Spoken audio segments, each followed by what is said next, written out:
a little bit of healthcare too. Brookdale Senior Living, your top holding. Is that a play on demographics, the healthcare holding?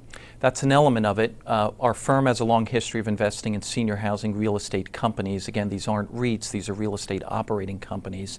And at a higher level, we're optimistic about the direction of where housing is headed over the next several years. And within that, Brookdale Senior Living is the largest and most dominant senior housing real estate operator. So number one, yes, we're attracted to the demographics as people are living longer and the senior portion of the population is the fastest growing portion of the overall population.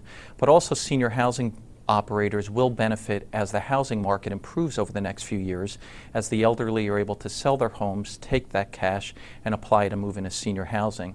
The industry also is highly fragmented. We think it will continue to consolidate. We think the valuations are attractive. And also the demand profile tends to be more need-based because at some point the elderly may have to move into senior housing. It's less of a discretionary decision. And so there are a number of factors that we think are quite supportive for senior housing over the next few years. But you didn't have too much on the residential front in terms of your holdings. And you say you're optimistic on housing. That's right. So I'm quite optimistic about where the housing or residential real estate market's headed over the next few years. The most obvious way to access that would be to buy home building stocks. But it's our view that the home building stocks already discount a good portion of the recovery, meaning the valuations are somewhat stretched at this stage.